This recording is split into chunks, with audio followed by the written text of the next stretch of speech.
Hello and welcome to the Down Under Visa Q&A podcast series. Registered Migration Agent Jeff Harvie from Down Under Visa in Manila and Son and Office Manager Jeremy Harvie discuss common problems which occur when applying for visas to Australia. In particular, those issues which affect Australian Filipina couples who are applying for partner visas, tourist visas and other visas applicable to couples and families who are wanting to migrate from the Philippines to Australia. We hope you enjoy, and we hope you will go to our website, which is www.downundervisa.com.au. Please have a look. There's a lot of information there.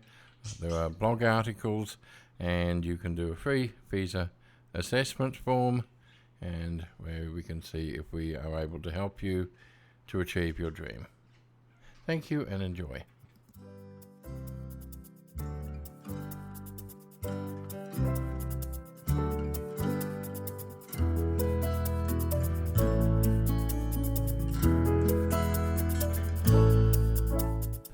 Hello all, Jeff Harvie and Jeremy Harvie again discussing visa issues and the types of things that come up for our clients who are migrating from the Philippines to Australia. So what sort of thing have been coming up lately, Jeremy? One concern is with the applicants making the decision of whether to include their children or to leave them in the Philippines. Yes, it's an area which is, well, I suppose you could say it's fraught with worry and generally fraught with misunderstanding as well. Filipino ladies often worry unnecessarily about what's going to happen, and they're particularly concerned with when the school year starts and if they can tie in the application with when the school year finishes in the Philippines, the thought being that they need to make sure that they will meet up with the new school year in Australia. You're finding things like that in client concerns, Jeremy? Schooling is usually one of the main concerns, yes. Yes, it's look, that's something I went through myself many years ago when my 9-year-old daughter, who's now 22, came to Australia, and they were a lot more relaxed about these things in Australia as far as when they start school. If it was, look, in our particular case, we turned up at the school. We turned up there, I think it was about 3 weeks before school finishes for end of year, when Australia is in December, and not in April like it is in the Philippines.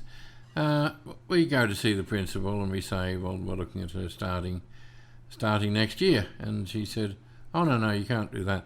She'll worry all over the holidays.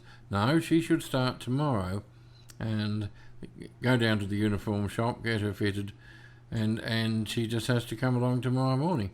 And that's what we did. She turned up the next day. There were 3 smiling little girls who were waiting by the gate because they knew this new student was arriving. They swept her up and took her off somewhere, and we just went, oh, okay, I suppose it's fine, and we went home. And it wasn't a problem at all. And look, that they will fit them in at any time of the year. They will fit them in with...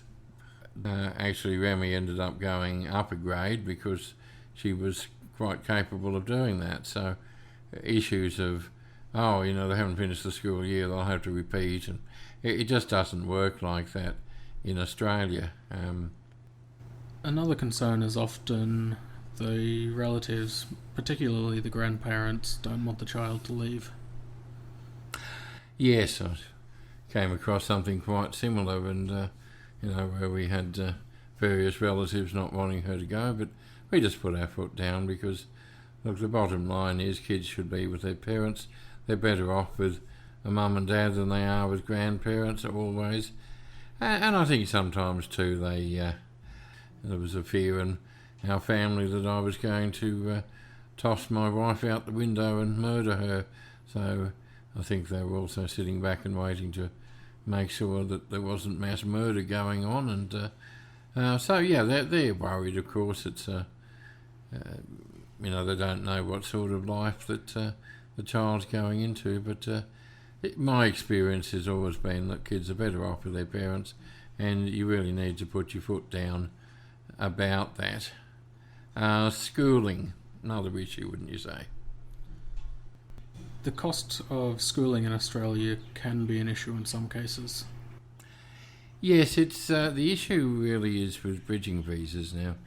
When a child goes there already with a partner visa application, which they've gained via an offshore partner visa, well, they can go into school, and I don't think there are any.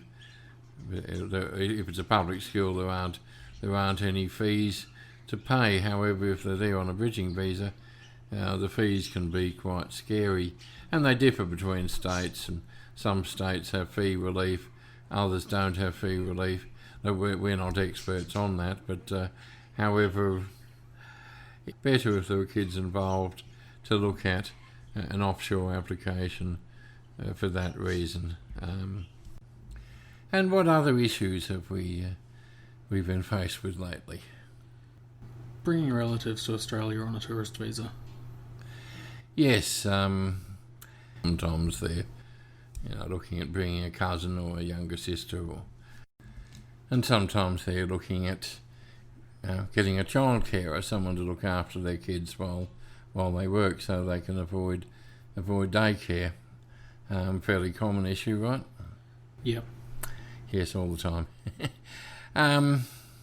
Look, the issue is, I guess a lot of you will have dealt with us when we've got you a tourist visa as part of your loving romantic relationship, and in most cases we don't have a particular problem with doing that, because we can present a strong case. However, when it comes to bringing out relatives, look, their issue is always that they don't want somebody coming into Australia and breaching visa conditions. And unfortunately, it's a fairly common scenario, and the common scenario is that it is relatives who are trying to bring the sister or the brother into Australia to facilitate them doing the wrong thing, so that they're actually helping them to work unlawfully, helping them to overstay. So, I guess you start off, there's a bit of a cloud hanging over you because of this sort of thing happening, and they look at the situation where relative comes to Australia, they're young, they don't have any assets, they don't have a dazzling bright future in the Philippines. They're thinking, well, they're quite likely to look at anything and everything they can in order to stay longer. So that's their concern, and that's what they're going to be assessing relatives against. Young ones we particularly have problems with, right? Yes, the harder ones. Yeah, and in which case, in a lot of cases, probably most of them, we will end up warning you and saying, look, it's a huge risk. If you want to go ahead, we'll do our best, but don't say we didn't warn you if things go wrong.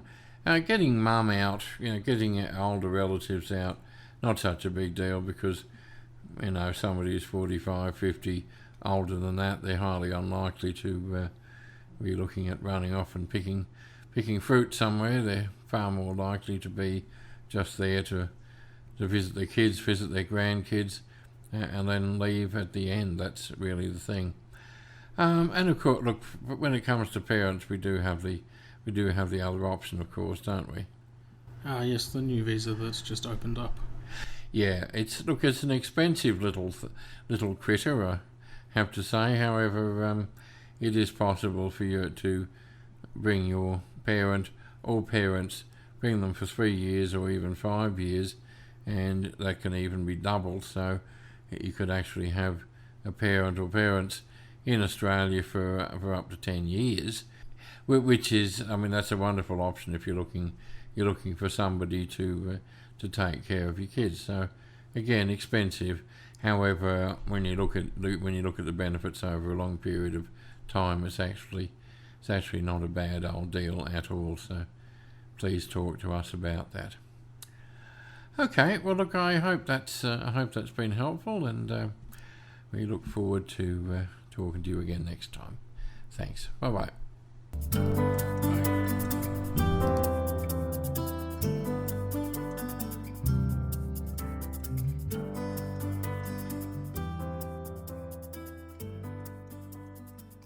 Thank you all for listening to the Down Under Visa Q&A podcast.